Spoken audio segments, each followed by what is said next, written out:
All right, this is our last video for the year.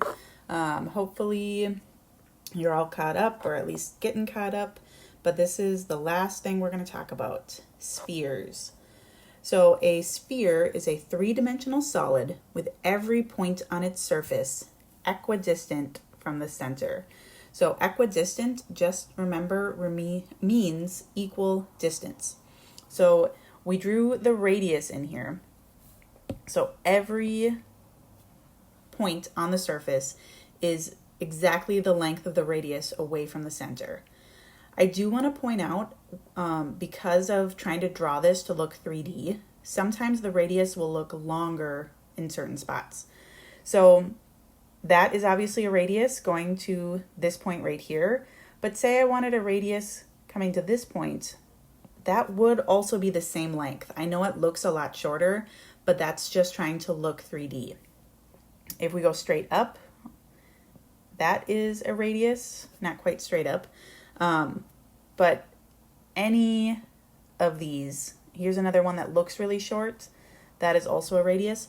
Those are all equal distance from the center.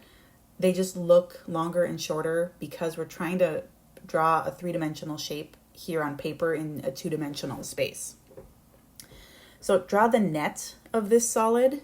So I want you to think about for a minute, if I tried to take a ball and flatten it all out, what would that look like?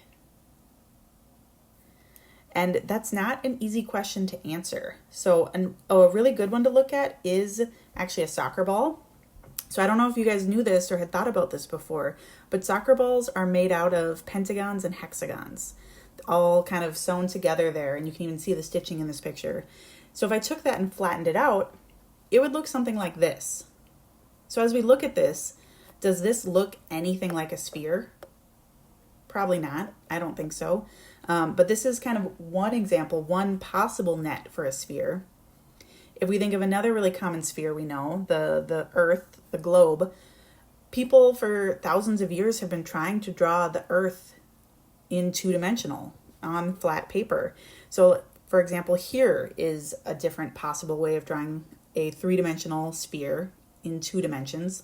None of these are going to be great, though, because if we look at this, Antarctica is spread out in all of these, even though Antarctica is a continent that's all connected. Even up at the top, Greenland is split across 2.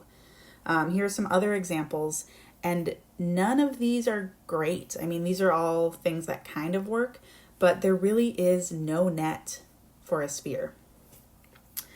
So there are some ideas out there.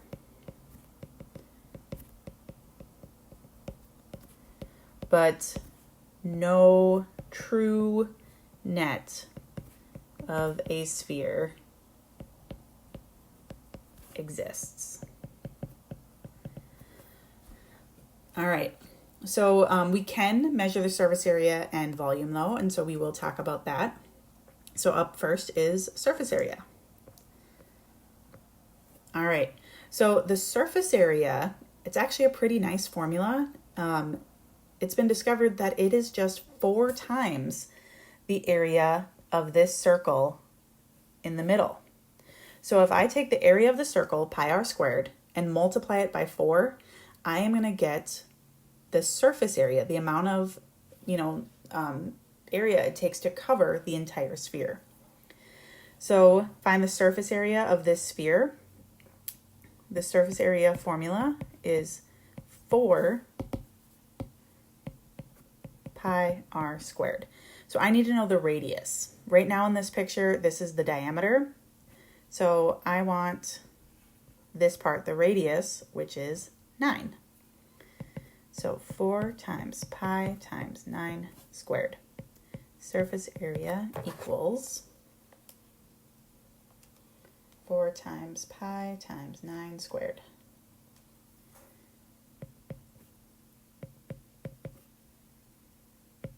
(1,017.9 meters squared. All right, I want you guys to try this one.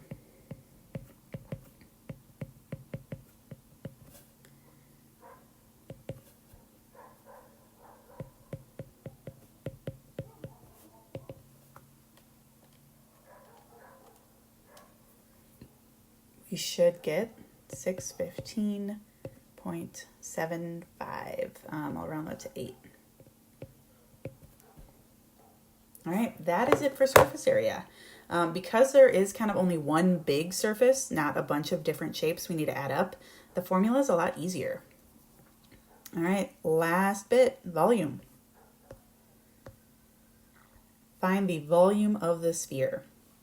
So volume is 4/3 pi r cubed.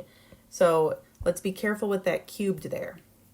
Another way to write this is 4 pi r cubed all over 3. And I, like in all the rest, I prefer to write it all over 3 instead of a fraction at the beginning. And even though I said be careful of that cubed, I wasn't, so we got to make sure we are using a cubed, not a square. So volume, 4 pi r cubed divided by 3, and the radius is 7. So 4 times pi times 7 cubed divided by 3. And let's actually jump over to the Desmo Scientific calculator so you guys can see how to get that cubed. So 4, I'm guessing pi is in here somewhere. Pi, so I went to function and then there was pi. Back to main, times 7 cubed. And so we are going to want to use this AB button, and that allows us to type the 3. And so our answer right here, 4,310.3, that's, that is before we divide by 3. So I need to backspace out of this, hit the over arrow to get out of the power. And I'm going to use parentheses, then divide by 3. There we go. So 1,436.8.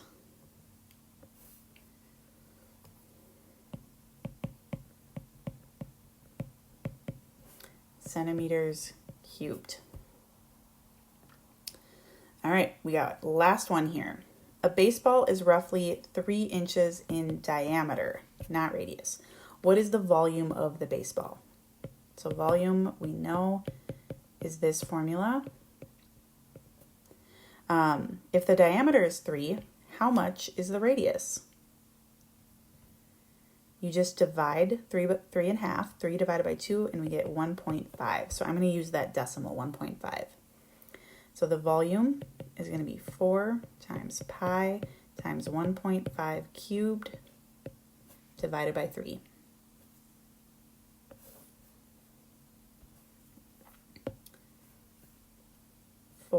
And then I go to the function to get the pi button, times 1.5. And then remember, I use the AB button. It's right next to the A squared button.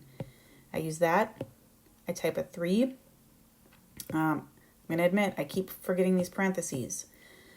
And then divide by 3. So 14.1 is our volume.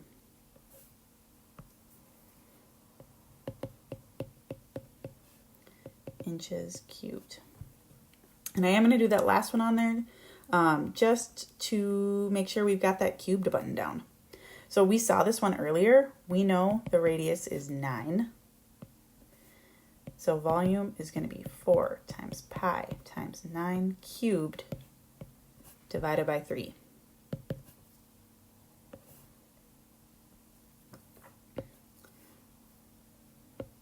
So 4 pi 9 cubed.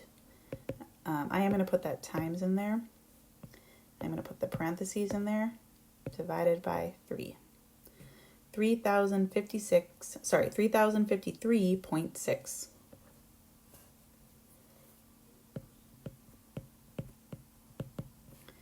Meters cubed. And that is the volume. All right, that is it for spheres.